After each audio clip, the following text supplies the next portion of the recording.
Hello, everybody. It's Connor here, just with a brief little message for you at the beginning of our episode.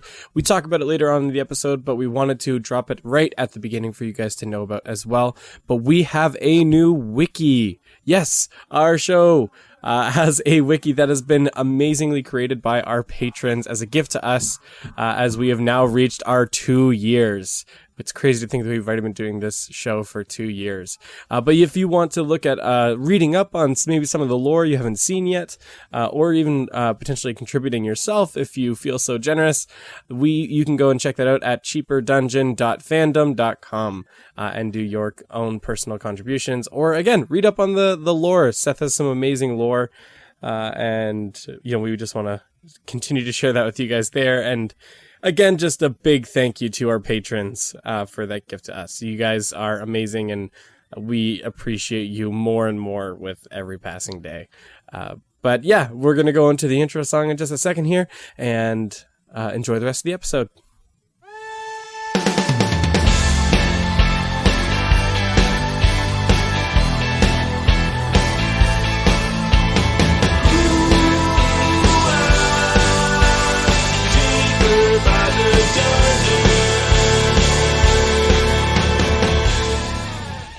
Well, hello, everybody, and welcome to our good old extra Q&A episode. Yes, it's me, your DM, Connor. Psych! Not your DM, that's Seth. If you were a true fan, you would have realized that. But today I'm joined by our true DM, Seth. It's me. And our lovely zippy Westboro, Jacob Mahan. Here I am. And Adam. Hello. I thought about doing an intro thing about your characters, but then I was like, is that spoilers? Does that matter? I feel like in chronological order, it's a Q&A episode, so I feel like there's going to be spoilers. You just know by some cosmic twist of fate, this is going to be our most popular episode, hands down. So everyone's going to listen to this, and then they're going to get all the spoilers for some reason. So good call. Yeah, 100%. This is the one that explodes and goes viral. Yeah, of course. Why would it be anything else but We don't want a D&D podcast. We just want a talk show with these four guys. That's all we've always wanted. Think of how much easier that would be to edit. Oh my god. It really would. I envy those podcasts. Freaking Joe Rogan, you do no editing. I'm looking at so you, man. lazy. Oh my gosh. They're 4-hour episodes too. They're so long. Yeah. But yeah, so this episode is for you guys, the fans. We're going to just talk a little bit about the previous season, some of the things that have gone on, answer some fan-submitted questions, hopefully for those of you who are just, freaking out about things that maybe we didn't address fully in the show. We'll kind of touch on a little bit for you so you can finally rest well at night knowing some of the answers. But we're not going to answer things that are going to spoil stuff for the future. Just a heads up. So there may be things that aren't going to be addressed in the future. We'll talk about a little more in depth now. But if it's something that's going to potentially have repercussions moving forward, I don't think we'll dive too deep into that one. That'll have to play. But into the show. isn't not answering a question about the future a spoiler in itself because it'll happen? Not Does Zippy die? We're not going to tell you.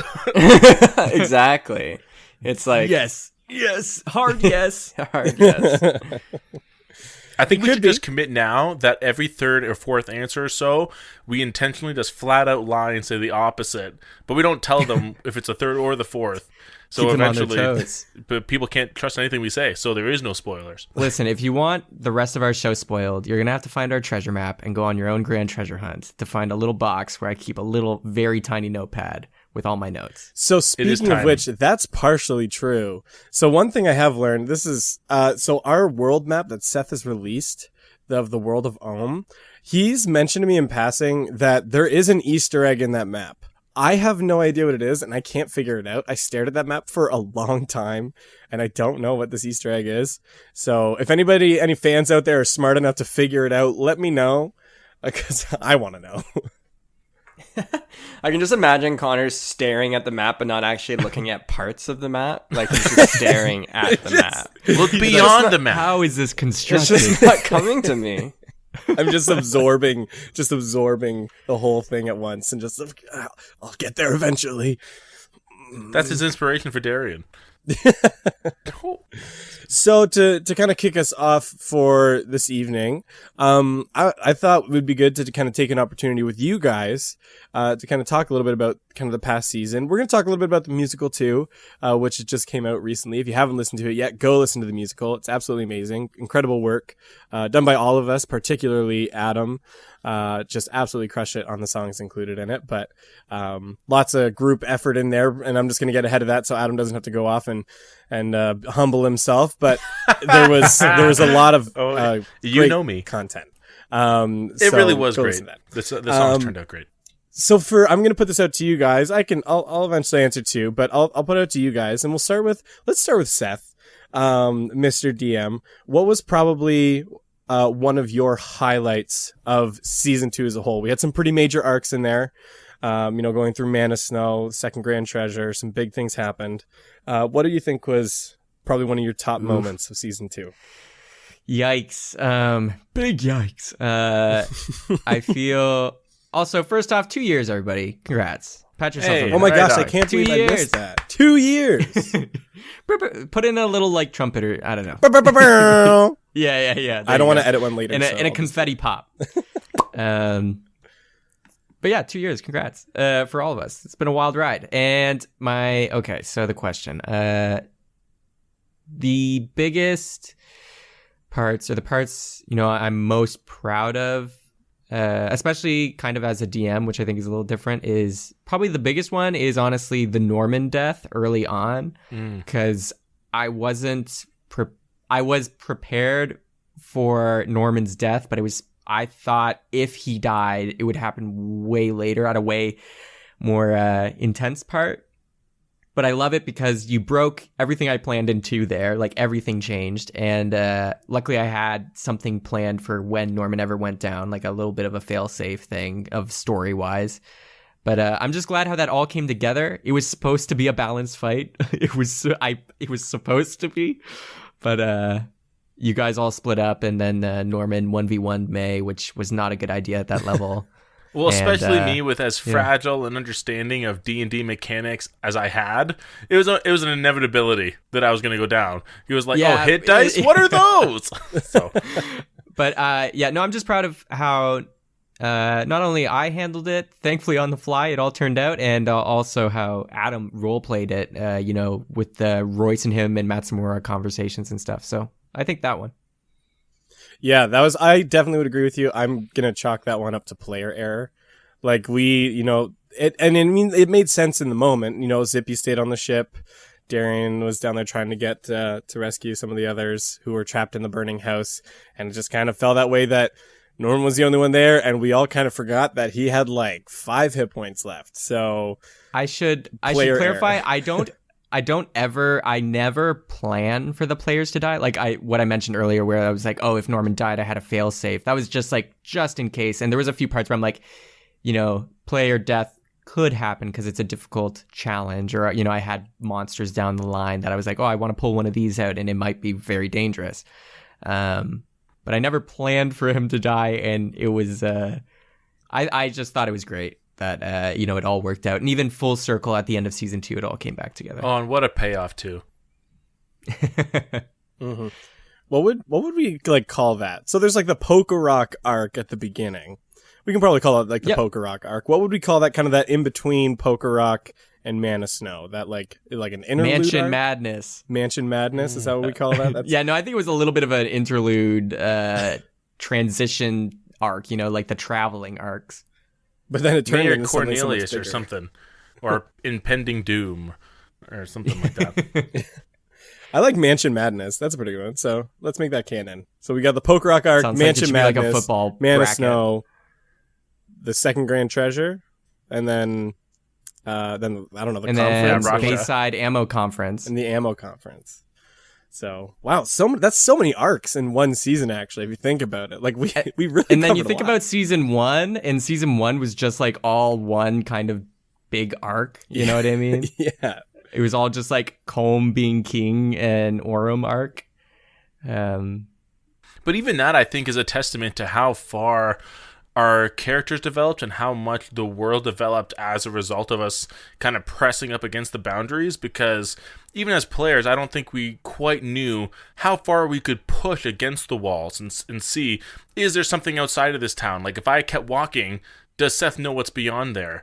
And that kind of assurance you develop as a player when you go somewhere that you're pretty confident doesn't exist yet, and then it's already fully developed. You could just go anywhere. So that allowed us to have more arcs, because at least I know with me, sorry to put my 2 cents in here, but back with season 1, I never would have went as Zippy did, let's go to this random town, because I would have been nervous that I would be breaking the game because the game wasn't ready for that yet. But season 2, we were just different players by then. So I think it all worked out. Yeah, I think so too. But Jacob, you've been quiet for a few minutes. So what do you think is your highlight of season 2? Well. I'm glad you asked me, Connor. Stepping down the steps of the Sand Fortress. Well. Does anyone know that Destiny 2 taunt that you get from Callus, where they're just like, he's like lounging back in that big chair? That's just how I picture Zippy all the time. I don't even know what you're talking about. All right.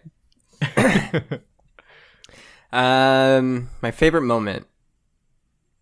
It doesn't have to be your favorite, but like, what's one of your top moments? Because it's hard. Like, there was a lot we covered. So what was just like a moment that really sticks out to you? That was like that meant a lot to you and to that meant a lot to me. Yeah, like that you thought was really exciting. So it's either like specifically sentimental for you or for the show as a whole. Like you just thought was like a really great moment. I'm gonna need you to be a bit more specific. What's one of your top 5 moments of this season? That meant a lot to me? Sure. But isn't that a different question than you just asked? I don't think so. Well, I think it's all fluid at this point. Look, Jacob, just freaking tell me something you like, okay? I'm stalling to remember. There it is.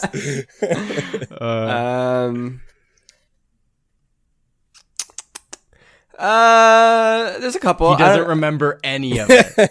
There was too much. Well, there's lots of great moments. There's the lock picking school I did.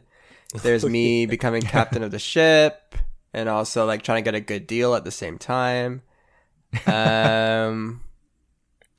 There's me turning into an eagle during Mana Snow, or changing the thing into a penguin. But I think I really like going into the second Grand Treasure. That was just really fun, and I'm really proud of my rolls during that. Yeah, because it's always d20.com. It's true that the power of the roll is from the inherent power of the person playing the character. So I think I asserted my dominance quite clearly in that moment. That's one of those things like where I kind of mentioned like for the Mana Snow arc where like for some reason in those narrative moments like the dice just are in your favor, and it's just crazy when that happens. So I'm glad you got like to the nat experience 20 that. with the auto kill. Isn't that survivor bias though? That's like for every good roll in an important situation, there could be a bad roll and a bad one. Well, we'll see. Here's hoping. Because you guys can't succeed at everything. That's true. At least I'm hoping you Look, don't. Norman already died, okay? I gotta say, to the second Grand Treasure point, I don't think I've mentioned this to some of in our Patreon Discord and stuff. I've never said it like to listeners of the podcast here, so I'll say it now. The second Grand Treasure thing, I was so ready to just destroy Zippy, if not kill him, like legitimately. It was like the threat was supposed to be extremely real because Grand Treasures are like end game stuff, right? And he goes down there and, it's all spooky and quiet and everything's kind of, scary and seems extremely deadly. But he just kept rolling 20 after 20 after 20 and like really high rolls in between. And I just, it got to the point where I was like, if I punish him in any way, I feel like that's just discrediting the really great rolls he's had. And I'm like, I got to cater to that. I'm not going to harm him at a point because I was like, he's just rolled so well so many times that it would just be literally unfair of me to do anything. I like But- the moment where I tried to call for my magic carpet, but then I realized I couldn't speak again. Oh yeah, that Yeah, was cool. yeah. That was very intense. Made it really eerie. That was like because Adam and I were just kind of sitting and listening that part play out, and I remember when. Oh no! You weren't. You were slowly crawling down with gorillas, Gorillas. Oh, man. and not eagles, because apparently they Okay. can't fly out of there. I just want Right? to point Oh this my out, and God. this is not the point. This is not the point of this podcast, this episode. But eagles are not helicopters. They cannot just vertically lift when they flap their wings. They need to move forward. So gorillas was the most logical choice and set up the coolest set piece for a combat. Jumping down from level to level. I mean, uncontested. One of the coolest combats we ever had. So you're telling me in a room where there's no wind, a bird wouldn't just be able to flap and just keep flapping upwards? No, they have to be moving. Like, they can do that for a moment when they're like picking their landing spot, but they can't just they can't lift up. They're not helicopters. Like, there's no vortex. They have to create lift through momentum. That's how like wings work. Are you saying that- saying my bird that because I went up as an eagle, a giant eagle?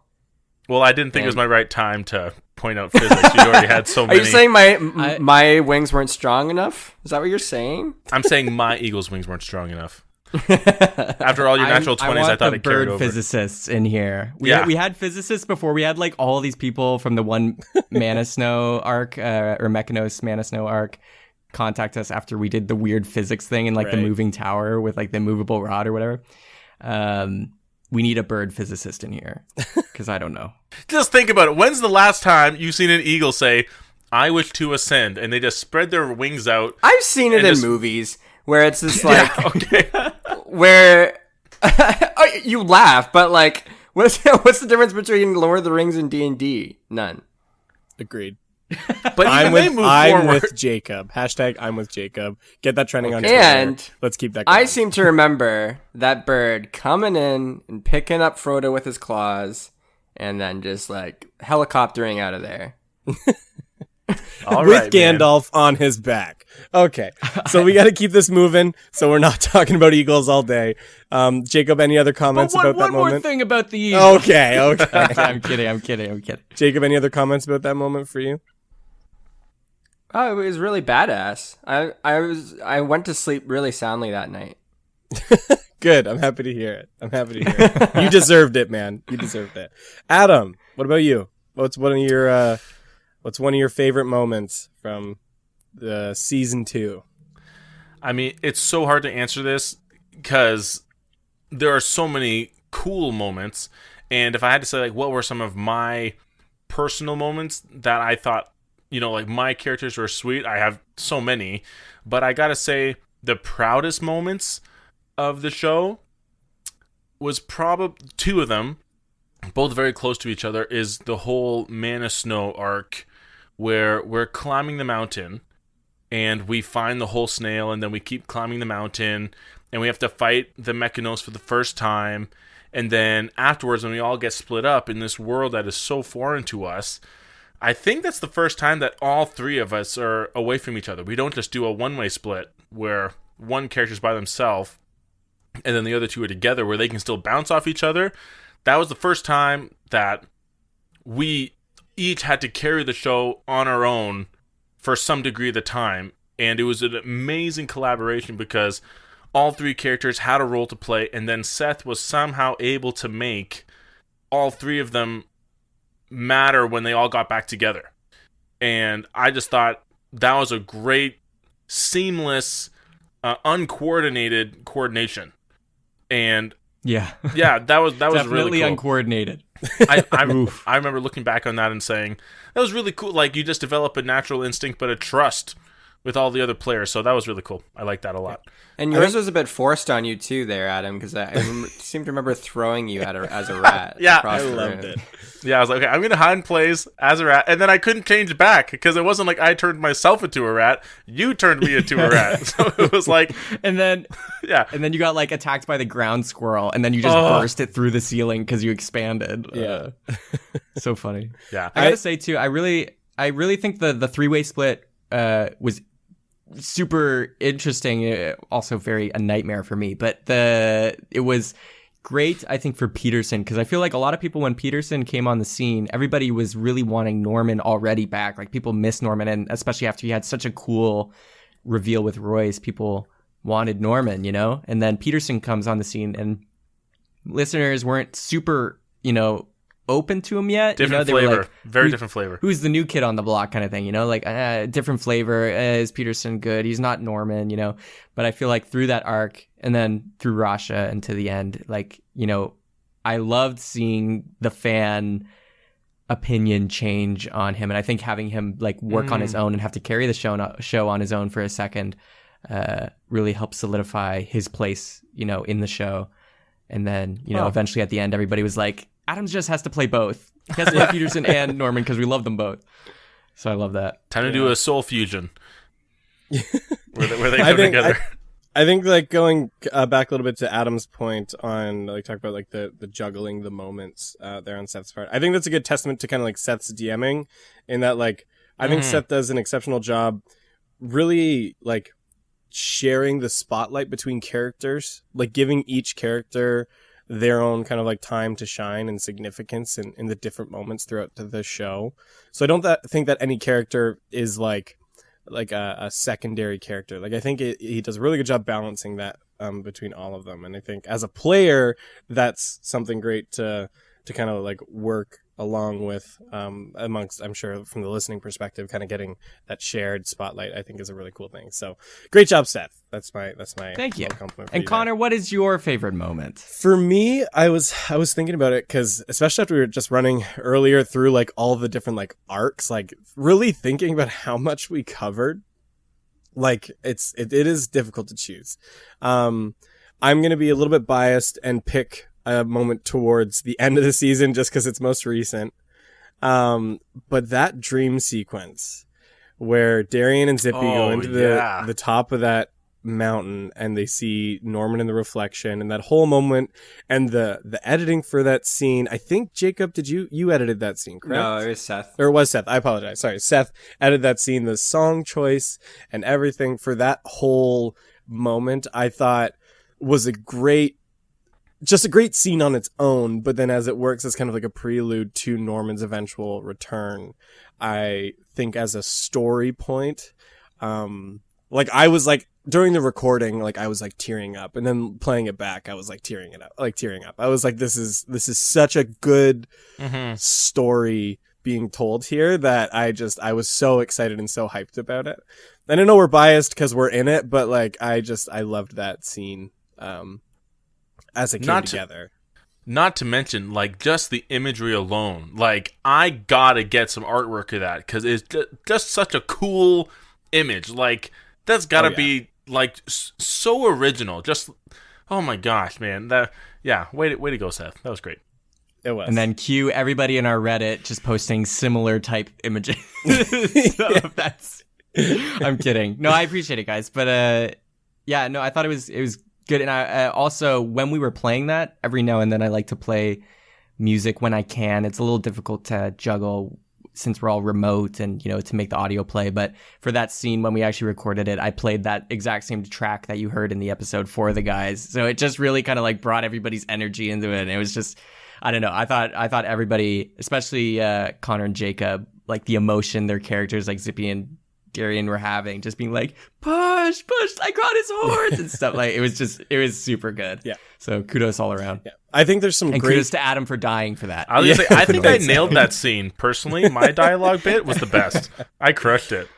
I think, like, just like as I mentioned, like, back on, like, because we really did go through so much this season. Like, there's some fantastic moments earlier on too. Like Jacob mentioned with the lock picking scene, like, that was so funny. The whole sequence when we first see Demon Norman when he does die, and that confrontation with May is also another exceptional moment. Like, there's really some great moments in the season that, as a player, it's really exciting to look back at. Even the brood oils were sick, and then the first time we're in the airship. First time we're flying, that whole narrative, and then when we were falling, because the brood oils are still on the ship, and we all had to try to find a way to keep the ship afloat, and then Zippy threw the nitro overboard. It's just such a great show.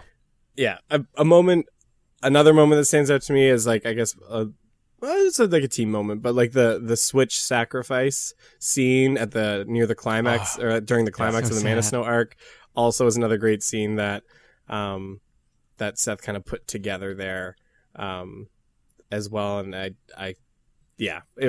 loved playing that scene out. And kudos to you guys for making that train. I did not. Yeah, Jacob finding that switch, clutch. We edited it out, but you got a nat 20 with it too, and we edited it out, but I paused for quite some time to be like, what do I do? Like he flipped a switch. What is this switch? I was joking. I didn't think he'd roll high, and then of course, the first of many. Zippy's. And then, it was the first of a long string of 20s that Zippy was going to be flexing on us with. Okay, so I think it's time. We've had enough of our little circle jerk here about these great moments. So why don't we transition into some great fan questions? We had a lot of questions submitted on the Discord from our patrons. So thank you, everybody who submitted questions. We don't have time to do all of them, but we will do as many as we can. So I just wanted to say thank you to those who are part of it.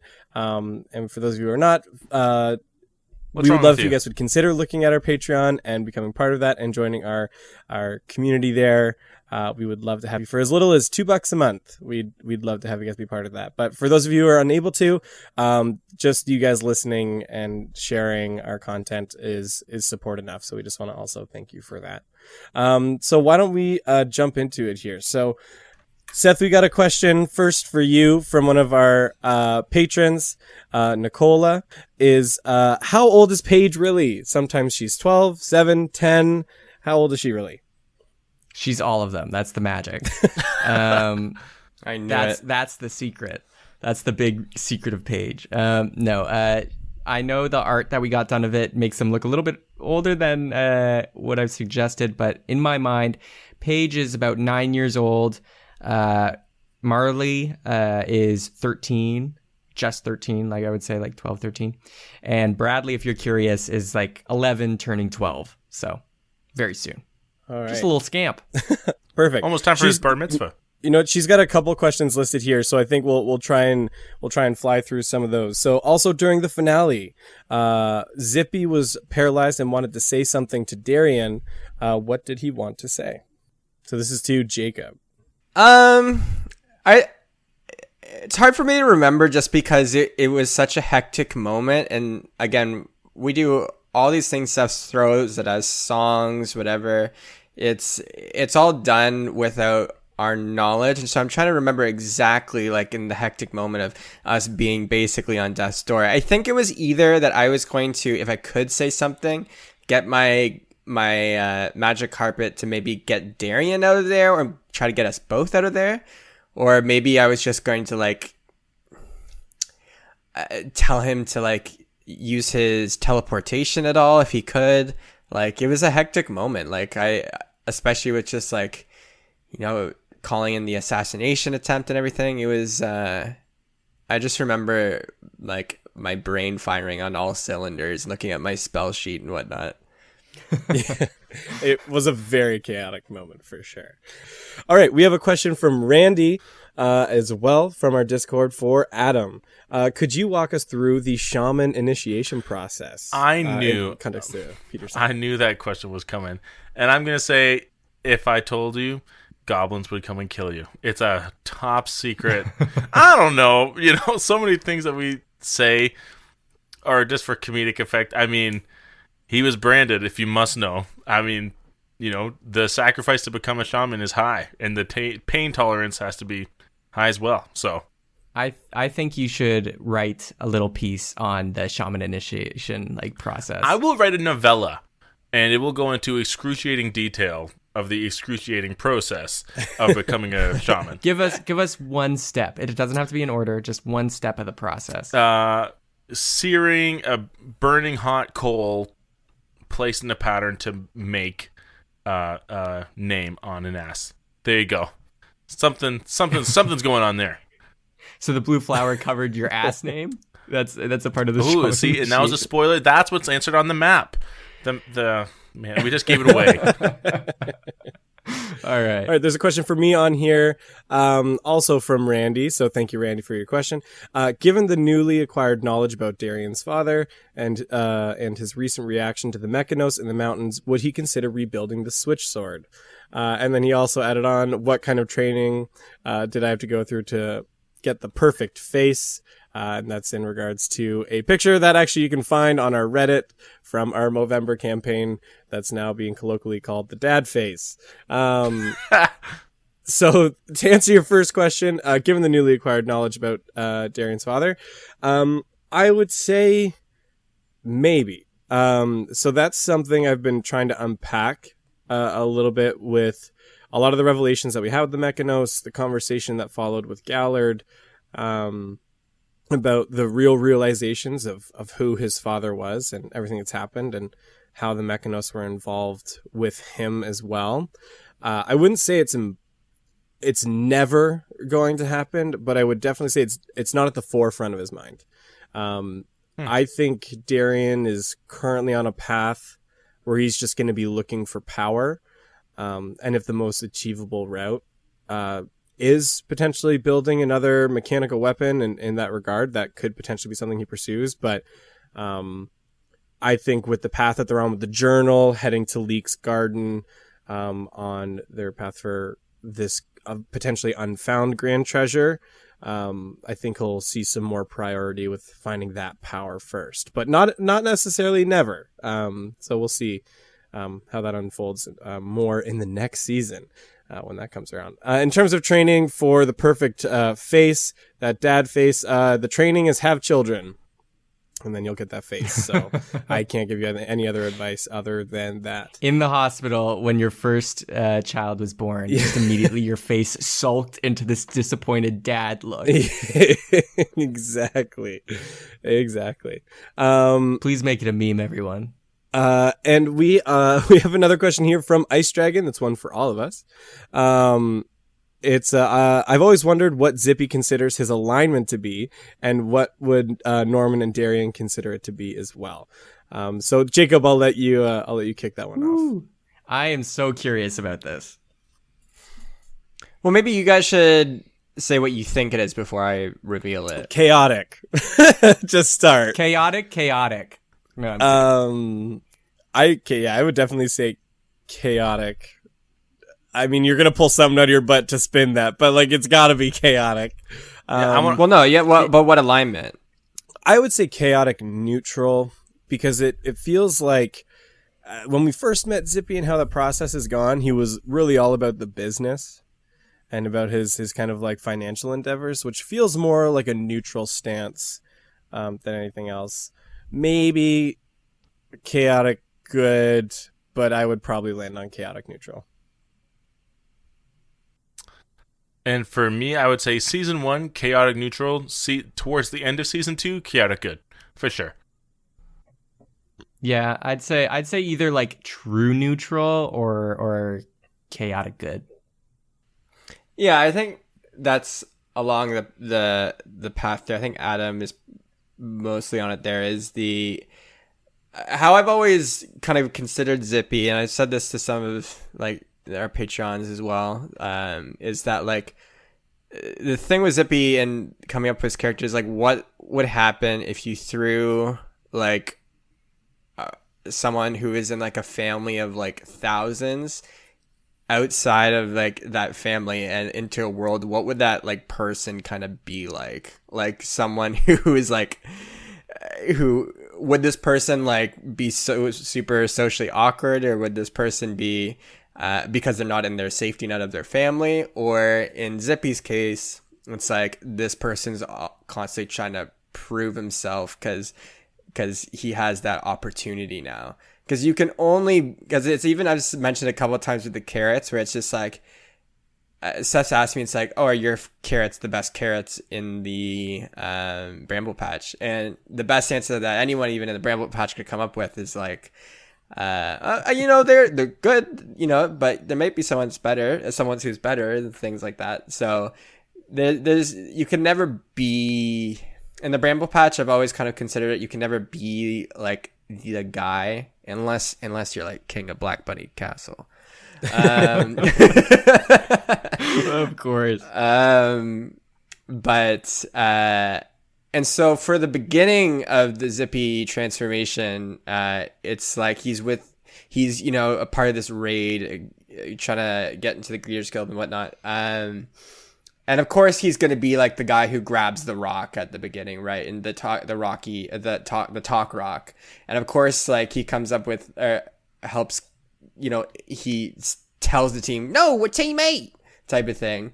But or like even like just doing crazy jumps or like digging into people at the beginning. It's because I've always considered Zippy as always someone who's wanted to try hard to be someone. That's why he's in the business of like ammo company. He's gonna be like the top of the pyramid. He's going to and how he does this and achieves this, and because he just doesn't know social norms, especially outside the Bramble Patch, or even he's just been like he's gone to bunny school and then he's tilled the farm type of thing. And then he's like got this opportunity to be something more, and he does. But what does it mean when he's just a single rabbit among thousands? And so so Zippy took that and ran with it in regards to, he was definitely chaotic neutral at the beginning. But the interesting thing is that like, and what you can do with D&D campaigns is that this whole transformation process of what does it mean for someone to want to prove themselves all the time, but then be around two other characters who are also like not doing the same thing, but like like would never see Zippy as being like the god of their party type of thing. And I think Zippy would have liked that coming, like especially in the first season. And I think there's a moment like me going to the Queen's Castle and going like turning into a rat and doing all these things.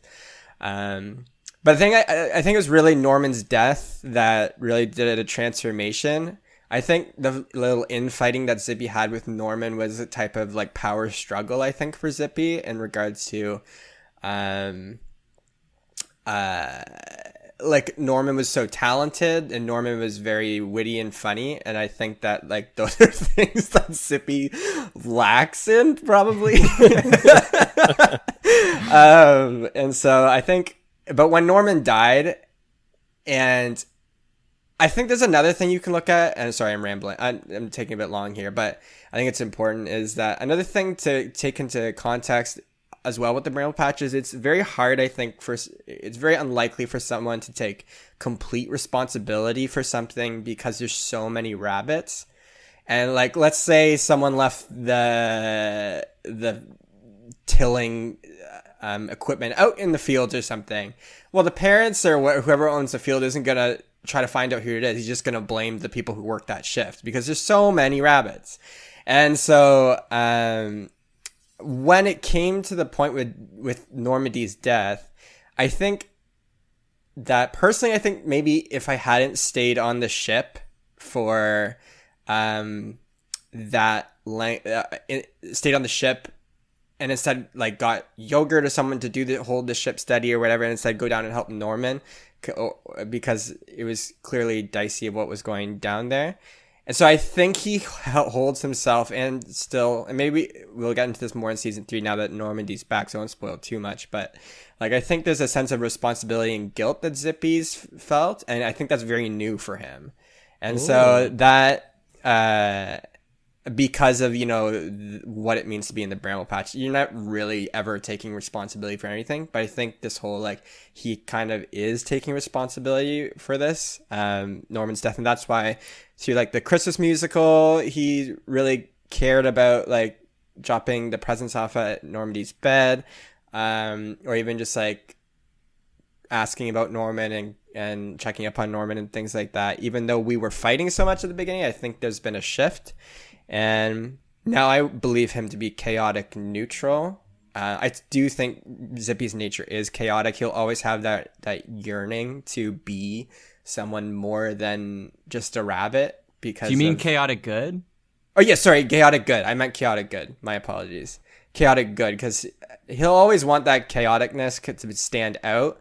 But I think because of Darien and Normandy, it's put him on like a path of like, yeah, I can be chaotic, but I can be chaotic for the right reasons, and that's like my two teammates here and everyone else on the ship. Where I think in this first season, Zippy could have just been like, yeah, screw these guys. I'm gonna jump off a cliff, because I can. And now you have to deal with Peterson's death. So exactly. Anyways, so chaotic good now, chaotic neutral before. Sorry for rambling, but that's kind of like opens up a bit of stuff for people with Zippy. Yeah, I think that was good. I think it is good. It's interesting to see kind of a little bit into his thought processes around. Yeah, because I think a lot of people can tend to see Zippy as just how you play him, Jacob, as being kind of like, thoughtlessly chaotic and just trying to throw a wrench in my DM plans, which I think at some level is true. but at the same time, it is in character. It's not mindless or even, maybe it's not even as random as people might think. Yeah, I think like after Norman's death, you could really see any crazy thing that Zippy did as like, oh, I hope Darian notices that I fucking did something badass. But then also at the same time now, it's like, but I also hope that this gets me closer to bringing Norman back, type of thing. Yeah. I think it all became so clear in his conversation with Lou Blonger when Zippy's whole belief system in Lou and the ammo company and his way of becoming on top was being dismantled in that conversation. And then there's this one moment that I didn't catch it the first time where he just says, yeah, but Norman. And it was just such a powerful moment just for me listening to it, because it was, Jake somehow managed to bring this entire logical understanding, break it apart with an emotional response because of an emotional connection he developed. And yeah, anyways, I'm rambling too, but No, yeah, I enjoy the whole process, and I'm excited to see what season 3 has in store for Zippy now that Norman's back and whatnot. Yeah, I loved that glimpse at the end of our holiday musical when the whole thing ends up being kind of like a story that Zippy's telling Norman at his bedside. I thought that was really good. So we got to keep moving though. We've been on this question for too long. Alignments, quick. Darian and Norman. Oh, I'll give you the Cole's Note version. Darian was originally supposed to be chaotic neutral because he was from the Feywild. Early on, based on group dynamics, I started playing Darian way different than I had originally intended to. He was meant to be more chaotic, but based on the dynamics of the group, he shifted more to a true neutral, or if anything, which is out of character for Fey, maybe even some ways more closer to lawful, but I would not say not quite, because he still makes some reckless decisions, but definitely more to true neutral, maybe neutral good. And Draken's gonna drag you back down to chaotic evil. Oh yeah, so I'm so excited for that. But Adam, Adam, give quickly Peterson and Norman. Okay, so with Norman, I'm gonna plead the fifth on that one, just because since his conception, he has been at war with himself. He's been torn in so many different directions based on his upbringing, but also what he believes his heritage is. And I can't really get into it without kind of going into things that are going to be developed in season 3. But with Peterson, definitely I would almost say true neutral, because he would do anything for what he believes is right, but that it doesn't really take, at least when he started, he would have been willing to do anything for what he believed is right and to the people to which he owed loyalty. So it was, I must do what's right for my tribe, and whatever the cost, I will pay it. And then he himself goes through a transformation, having saved everyone else's lives, but also finding a place of, but then having his life saved by Zippy and Darian at multiple times, and then also just developing genuine friendships with them when, he's an enlightened goblin. He's a very educated goblin, which we never really got a chance to explore, but his tribe was not like that. So his being with Zippy and Darian was the first time that he was really challenged on his beliefs and even just his intellectual convictions. So he would have been like true neutral at the beginning, but towards the end, well, you know what? I think he would have stayed the same. Honestly, I think he would have been true neutral, but fiercely loyal to those to which he has his allegiances. Is basically all. It was just whoever had him on his team, he would go for. Not exactly, like not mercenary style, not whoever was paying him, but whoever he was close with, he would kill for and not apologize for it. In fact, I'll keep this brief, but in his first episode, there's a time when there's an half orc boy that is in the way of them achieving their goal, and he has to like either kill him or lose the way out of the pink slime level. And I remember thinking Norman would absolutely never pull the trigger on this, but I wasn't held by those shackles with Peterson because he was self-preservation and preservation of my tribe. And so if this kid's in the way, man, fireball that punk. And that's what he tried to do. So neutral through and through. Oh yeah. Very. Seth, let's hear a little bit more from you. We got a question from Douglas. He wants to know, I'm going to play loose with the question here a little bit, but kind of based on the revelations that we've seen in season 2, some pretty big reveals. Douglas wants to know what the process is when planning out the long game, and how do you organize it and keep track of the characters involved? Yeah, that's a good question. Can I say I don't? It's all off the cut. No, I'm kidding. It's my notes. It's difficult to describe, but basically, I don't just write in Word docs. I do a little bit of that. It's all very bullet point. I don't flesh out everything to an extreme extent, but I have the main points and everything laid out.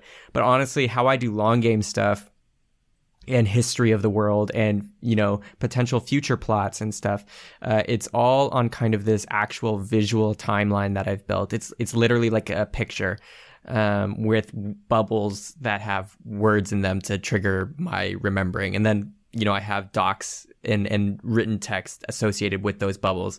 But in the long game, after usually a session, whenever I've dropped something, for example, Darian with Kendula and Odin, whenever I mentioned, his ring there, they might not be able to kill him with that ring in season 1. As soon as I mentioned that, I put it in the bubble where it was. And then I kind of have an end idea, a payoff. I always have a beginning and a payoff, and then I leave the middle very abstract because, you need to do that with an improv game. But basically, it's very visual because that's just how I work. And so, yeah, it's a lot of bubbles, and it's literally a line of time. And that's how I think and organize it. I want that as a poster, that visual when you're done. When the show is done, I want that as a poster. DM, please. We'll see if all of them pay off. We don't know, but yeah, that's how I construct it. I can share that after the whole campaign's over. I can maybe share some notes and stuff and how I did it. But I would love to see that image after the campaign is over and how that all ties together. We'll make it a shirt. Yeah, that'd be really exciting to see. Give it now. Bad spoilers. Never. So we have another question here from Camden, and he said, if you could get one of Valentine's magic items right now, what would it be? I'll tell you guys. Yeah, so for listeners, obviously there is a doc that keeps kind of being added to of Valentine's inventory that I give to the guys every time they visit him. So there's a lot of things in there that's never been mentioned.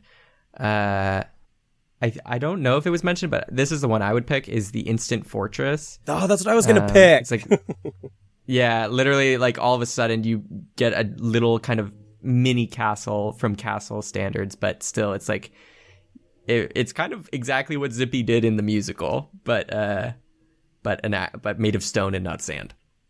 Wet sand. Wet sand.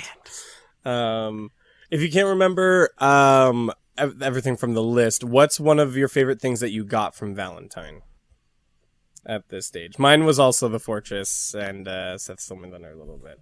The only other thing I can think of would be the overexcited ninja stars, I think is what they're called. Oh yeah. Which is when you throw them, they like shout things out and like scream like "wee!" when you throw them. I just thought that's really funny. And that's one thing I love about Seth's DM style is sometimes Seth will drop ridiculous things in there literally for the sake of it being ridiculous. And I love that. And he's got quite a few items in Valentine's shop that are those things. And it's really exciting.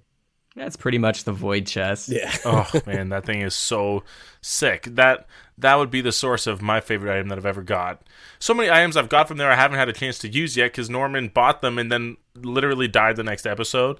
But back in season 1, when I had that jar or that water bottle filled with a fog, and then Norman was gonna die because he took the shape of Zippy and was leading. What's the guy's name? Who was the big Carmine away, and then Carmine like finds him, is about to kill him, and then the jar breaks. Whenever you bleed in daylight. Yeah, so that was awesome. Fun behind the scenes on that is one thing we spun on that. So during the void chest generation, the original item actually that was generated there. This is where we had to play. We were a little creative just with the void chest. Is it was originally a bird's cloaca. I believe is what it was. That was whenever you bled in daylight, it exploded in a cloud of fog. And we were Googling it and we were like, what is a bird's cloaca? What is this thing? Wait, I think you're incorrect. Cloaca is a bird's asshole. What it was like, I believe what it was like a bird's, like a sparrow's, ulna or something, which I think is a leg bone. Was it? Birds don't have those. So basically in the moment, the ulna thing, I tried to look for it. I'm not sure what bone it is. Maybe somebody can comment, but in the moment I was like, I don't know what the hell this is. So I'm just going to change it to a water bottle. The effect was the same. The effect was like, the fog when you bleed in daylight, but I just changed the name of, what the actual item was. Right. I think you did. There was another thing about a bird's cloaca you talked about. Maybe it was an episode. Maybe that was a conversation we had. I don't remember. Yeah. I think that was just a joke where I was like, what could you pull out? A bird's cloaca. What a good find. It's like, wow, Valentine, that's not a good find. Anything from you, Jacob, quick that comes to mind? I never pulled from the void chest, so I think the thing that makes that I have the biggest relationship with is season 1 would have been the doorknob handle, or the door handle that can make me go through anything. But I feel like now it's the magic carpet just because it's so useful. 100%. But yeah, so I mean I just have like a good relationship with those items. So all right, yeah, those are your bread and butter. Yeah. We're starting to move far along in our questions, so I think let's try and get it through Speed a couple round. more a little bit quicker. So this is probably one of my favorite questions that was asked in all of Discord. It's another one from Nicola. It's who is your favorite NPC and why is it Jelly Belly? Well, it's Jelly Belly. I simply love that question because Jelly Belly actually is one of my favorite NPCs. If you don't know who that is, go back and listen to the Darien prequel episode. It's a little orc boy he meets at a summer camp that only speaks Spanish. And Seth had all of these preset Spanish lines that he would say to me. And that was one of the few episodes we actually recorded in person. The rest of the time we were recording online. And I was howling at the table that we were recording at together. And it was so funny. Inspiration came from Buzz Lightyear from Toy Story 3. Yeah. But yeah, who would you say is your favorite NPC so far in the story? I mean, I like James or Yogurt, but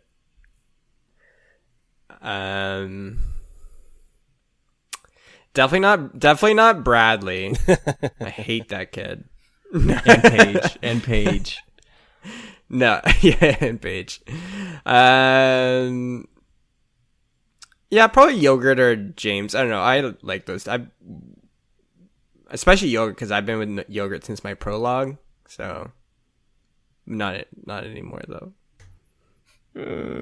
Tears. Connor, how about you, man? Adam, what about you? Ooh. Okay, well, man, I really like Gilbert. I'm still convinced. Well, I mean, we learned it in the last episode. Well, you liked Gilbert. Well, no, I still think at the end of episode, or the last episode of season 2, we learned that there's a lot he was hiding, but we don't really know what his motives were. And I always suspected, man, there's so much more to this guy that is being withheld from us. Like he's he's way more powerful than we think, and he knows more than we do. I always thought he was good. Like there's a really quick moment in season 1 where, you know, there's the whole tomato soup scene, and if people don't know what we're talking about, go back and listen to it. It's a great moment. But where Norm makes a soup, and we know that there's an ingredient missing in the soup that Norman doesn't know what it is. And then Gilbert has a taste of it, and he says, man, it's really good. And just even there, you know, we know, okay, he's playing the field. And like he's just being polite, but he's also, like, that was great acting on Seth's part too, because he was saying, well, this guy is trying to placate everyone. You know, but I always really liked Gilbert. Jacob? Well, you already kind of said Yogurt. Seth, who do you think's one of your favorite NPCs you've played so far? Is yours legitimately Jelly Belly? You know what? He's up there because, like, I don't know if, other than maybe Valentine's up there too, because he's also another NPC that has made me laugh so much in just the way that he communicates overall. But like him and Jelly Belly are definitely up there as like some of my favorite NPCs, for sure. You don't like the guy who made you do chores? Oh, frick that guy. Scraps. And Draken's fantastic as well. Draken is also very enjoyable. Like He's fun as a player to bounce off of in the dialogue, because he really pushes Darian. But from a comedic aspect, I think probably Valentine has to take it, just because the interactions are just so funny with him that I just love it. Valentine is very, very fun to play. If I had to say someone who's like the most fun to play, I'd say either Yogurt or Valentine. But in terms of the character, the NPC I do love the most, and the one that I've spent the most time thinking about, is got to be Lou Blonger. He is, if it isn't apparent, he is the big bad. Spoilers. And I put a lot of thought into him, and I we saw just kind of a little bit of a taste of his morals and ideals, but I think that he's got a lot more to show. So hopefully people like him. But I love the voice too, and a little spoiler to show you how the wheels were turning in my head, which I never told the guys. But Mr. Duck, I told Jacob this actually later, but Mr. Duck in the Christmas musical has a very similar voice, a little bit more cartoony. Gosh, he does. But Mr. Duck, even if you think about the Mr. Duck plot, he's kind of the king of his little forest, and Zippy can't take a little tree now. Waddle, waddle, what do you do here? And you can't take a tree from his forest and stuff. And he's very protective of his people, and he has kind of a cult following. So even back then, I was kind of planting a seed in an episode that was like a one-off musical thing to tie it back into. It was kind of like a little precursor of maybe. A comparison piece to Lou Blonger eventually. I love it. So yeah, that's so good. All right, we're gonna do this one really quick. It's another one from Nicola. Thank you for all these questions, by the way. Excellent questions. Kind of continuing off of that other NPC question. If you could play any of the NPCs that we've met in the story so far, who would you pick? I'll start just because I've been thinking about it after I read the question. For me, I thought a fun NPC to play in terms of an actual player was actually Farron. Farron, the sorcerer candidate from the first season, and largely because I loved all the masks and stuff she pulled out. A character I've never really played before, someone who's got like a lot of utility in terms of like actual like magical items, in terms of that being a primary source of their abilities, and it just seemed like a really fun player to also mix in like a lot of like sorcerer play, which sorcerers are a lot of fun. So I definitely would like to play. I believe Farron. it's a bard subclass that I was that's the inspiration I got it from. Was there's a bard subclass where it's kind of like Happy Mask Salesman from Majora's Mask. So play it maybe next time. Yeah, maybe I'll check it out. But Adam, Jacob, I'm gonna throw it to Adam specifically. Who, if there was an NPC that you could play in the game, who would it be? James, 100%. He doesn't do anything. Well, I know, and that's the point. Yeah, I'm with you. That's the point. His mystery. Well, I just don't know what his class is. If he's just like an NPC, but we know it's Butler class. Yeah, but if he had, he's a half orc, so we know he has relentless endurance, savage attack. He has a sick backstory. If he was just opened up that jar a little bit, who knows what's inside there? So for him for sure. Jacob? I would be Mongo is what his name is. Yeah, the giant ape one. Oh my gosh. So I could go to the Bahamas and chill there because I'm pretty sure that's what he ended up doing. Yeah, he sends me postcards still every now and then. Seth. For me, definitely hands down, and I loved playing him too. Was Leslie. I'll never forget. Not only because he's freaking Astro Boy, but also because I just love the way he talks and acts. Just such like a nerdy band kid. And my favorite role playing moment that I had to do was when you guys went into the shop for the first time. He's just like, "There's a girl," and he like starts singing, and you guys are like, "Oh my gosh!" And Jacob was putting his foot down.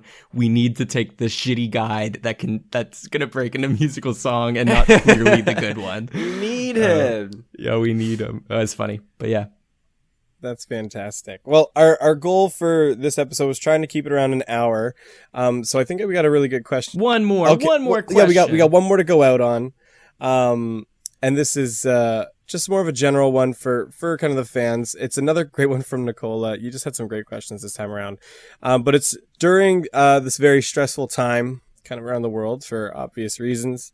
Where have you been finding inspiration, and what tips would you give other creatives who've had a hard time continuing to produce content? I think we were very fortunate given the pandemic and everything, because our show, unlike a lot of the actual plays that I'm in contact with in the D&D podcast space, we record remotely from our houses, all separately. We rarely ever play in person, unfortunately. But the pandemic didn't hinder our ability to record the podcast and stuff. So we were very fortunate in that way, and it sucks for those who had to, go on hiatus and stuff. But to stay creative in this time is difficult. And what I would say as, hopefully a creative writer and stuff to other writers out there or content creators, feel free to take the break. You don't have to be in go mode. And, you hear it a lot, like, you don't have to be capitalizing on the pandemic break now, and you don't have to be capitalizing on that space or feel like you're not doing well if you're not capitalizing on this newfound free time. Just take the time to break and do what I do, which is take a long shower, do funny voices to yourself until all of a sudden a good idea pops out of thin air. That's just me. But I'm curious what you guys think. What tips or knowledge you could give to fellow players. Going off of what you said, it was like you were saying, sitting in the shower and talking to yourself in funny voices to have a good idea. I actually do something similar on long car rides. I will just do monologues of Darian in my head. And I'll do it kind of like recapping or recounting things that have happened in previous episodes. And that's one of the ways that I kind of like unpack things that have happened and kind of exploring that. But that's a great idea. So that's how I've explored a lot of the ideas, is I just will actually monologue out his thought process, and that helps me kind of find where those things go. It's one thing that's helped me for that specifically, but that's a specific character. And so in terms of like a general thing, I think for me throughout this whole process, is if you're not someone who, like Seth said, who needs to take a break and needs to just, take that time to rest. For me, it's been find someone to collaborate with, someone else who may be having some more time during the break. And if they are in that situation, they can work with, because like working with, these three guys on this show is one of the things that, like, is the magic of Cheaper by the Dungeon. It's the four of us coming together. So, if you can find, someone in your life that you can jump on a Skype call or a Zoom call with, that you can collaboratively work on something. So you're still getting, that communication, that connection, when everyone's distancing, like bringing people closer to you in that way has been helpful for me in being excited about the show, to keep that motivation to keep going where it's building. We were also very fortunate that we were, at the climax of our season. And so like, I think we all had the motivation to want to really finish well on it. So we were very lucky in that regard. But yeah, see if you can find someone to collaborate with that you can bounce ideas off of. And it's can also help with writer's block too. So that would be my advice. To me, you can have as much inspiration around you as like anything around you, just going for a walk or whatever can be inspirational, but you have to like, you can have all the inspiration around you as you want, but you have to be able to be in a mindset where you can allow it to transform into a vision. And so, and to do that, you really have to take care of yourself and try to become a better version of yourself. I feel like every day, where and never stop growing in a sense, because for you to put in your inspiration, your vision into a D&D podcast, you have to be confident about it in a certain way. It's not unless you're really a DMM where you're really working really by yourself a lot of the time. Most of the time you're working and bouncing off of your peers or those around you. And so be, the best version of yourself to bring out, those visions, those inspirations that you see around you on the day to day. But again, the power of who you are as a player and the power of your character can only come from who you are. And so that means taking care of yourself, staying hydrated, and and also just self-care, I think, a lot. We love you, Emmeline. She's the one who always tells us to stay hydrated, and it helps. It's true. I do because of that. And Adam. Okay, well, have you heard that we wrote a musical? So basically, right when COVID happened, I was actually fortunate enough to be colossally busy with a lot of the editing for the music of our musical that just came out. And so it was nice. It was really, really nice to be able to have something to throw myself into that had the beauty of a deadline, because we did have a deadline. We wanted to get it out in the summer because it was a summer theme. And so that little bit of pressure helped, keep me focused and was able to give me, some people just need a deadline in order to feel motivated to get something done. So that was how that helped me and basically the rest of the season. But for me, it was never a struggle of having to, how do I find inspiration to be my character for this in the midst of all this craziness? Because for me, this campaign has always been an escape from the craziness, because I got to be Norman or I got to be Peterson for a few hours. And I don't know, I can't speak for everyone, but I so eagerly look forward to those moments because I learn more about those characters, but I also learn more about myself and how they're manifested in those characters, and having to gauge, okay, what part is Adam doing and what part do I have to pull Adam back? And just the beauty of having to respond to someone else.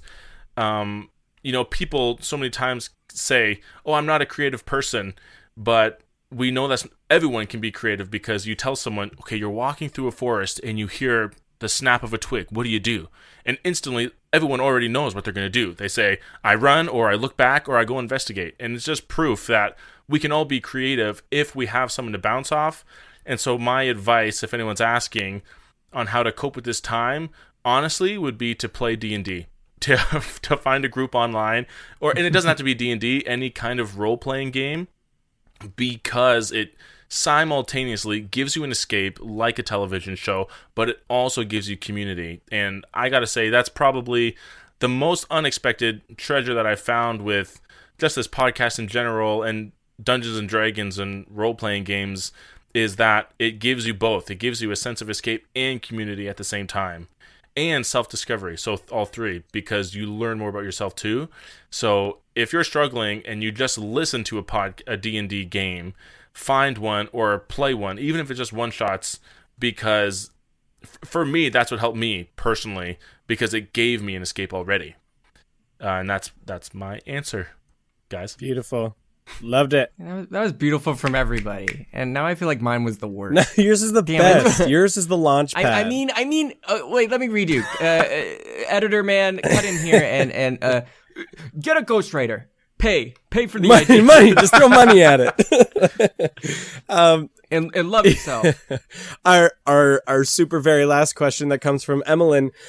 Did you know the show has a wiki? She requested that we share that with you guys. That one thing that we were surprised with earlier this year from our patrons was they've started building a wiki for the show. So if you guys, you're bored, you got a few minutes, go and check that out. The amazing work that they're doing there. They're always adding to it and contributing their time in that way. And we are so forever grateful to our patrons who have supported us, not only financially, but with their time as well. With that amazing gift of doing that. We love spending time with you guys. We've done some game nights and different things. So I just wanted to really, just kind of give you guys a chance to brag about you guys for that amazing stuff that you guys are doing there. How do you find the wiki online? So you can find the wiki. It's a fandom wiki, but it's the let me get the exact URL for you. Oh my gosh. All right. While he's finding that, though, seriously, thank you to all the listeners, and everybody can, collaborate on the wiki and everything. But just to have a wiki really is insane.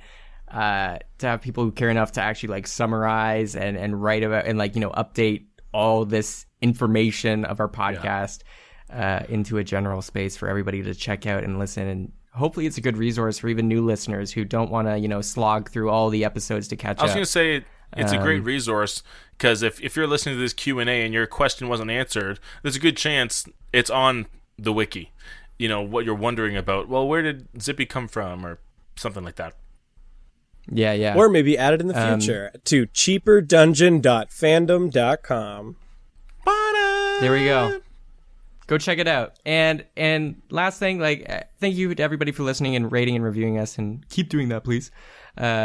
But also thank you to our Legend Tier patrons, Randy and Camden. You guys are insane, and we love you very much. And we love all our patrons very much. And we love all our listeners very much. And just a lot of love. And, 2 years, guys, is a wildly long time to, stick with a project like this. And here's to 2 more and hopefully greater things in the future. Woo! Everybody, hands in. Oh, my hand is in. Hand is in. Teammate. My hand's in. All right. 3, 2, and thank you for listening. 3, 2, 1. Teammate. See you in season 3. Ooh, spooky.